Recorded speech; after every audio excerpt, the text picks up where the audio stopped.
Hello, good morning, good afternoon, good evening mga online viewers. Sa video ito, ipapakita ko ang lugar dito sa Kabikulan na kung saan madadaanan ko nung ako pabalik na ng Maynila. So, itong lugar na to nasa bayan ng Ligao kasi ang lugar namin ay first town from the province of Camarines Sur. Ang pasunod-sunod niyan from Libon, which is yun yung town namin, from Libon, Pulangi, Owas, Ligao, Ginubatan, Kamalig, Daraga, and then Legazpi. After Legazpi, Sorsogon, Masbate, at pababa na ng Kabisayaan. So sa video ito, sa lugar na to nasa bayan ng Ligao. So that time, that was around November 13 kasi umuwi ako ng Bicol. That was November 9. Ang balik ko November 13. Ang flight ko 1:10 p.m. and talagang sobrang nagmamadali ako that time kasi minaximize ko yung stay ko sa Bicol. That was around 12 noon. So ang dating ko sa airport 1 p.m. to be exact. So pagdating ko sa gate, sabi ng guard, "Naku sir, boarding na po kayo." So medyo kinabahan ako. Kaya talagang cramming during that time. Sa mga oras na to, sobrang lapit na sana namin sa paanan ng Bulkang Mayon. Pero hindi nagpapakita si Mayon Volcano, nababalot siya ng makapal na ulap. So sayang no?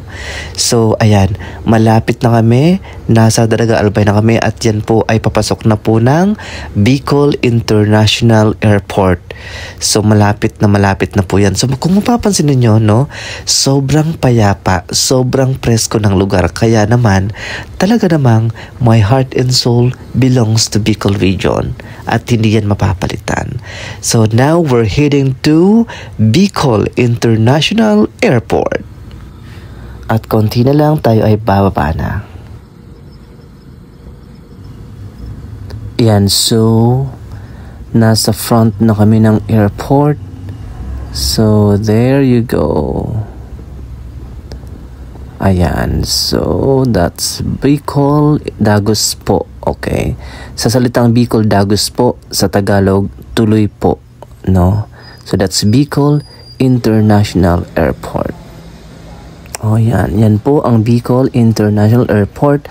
So by the way, yung mga taga Bicol or taga Iloilo, pwede nang magtawid Bicol, tawid Iloilo kasi meron na pong flight Bicol to Iloilo.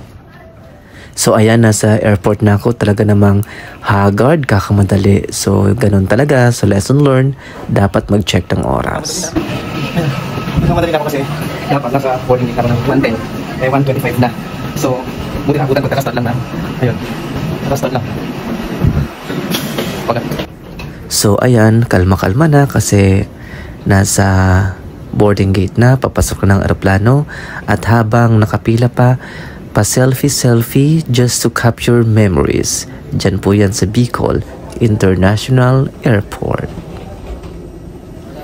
At i-fast forward natin kasi medyo may katagalan ng pila. Hindi ko alam, baka may nagda-download sa unahan, no? Ang tagal. And in just a few minutes, tayo ay makakapagpahinga din sa wakas. So nakaalis kami ng Bicol 1:30 p.m. Dumating ng NAIA 2:15 p.m. At maraming salamat sa pagsama sa aking biyahe. This is Jeff and thank you for choosing Cebu Pacific, your airline of choice. Eme!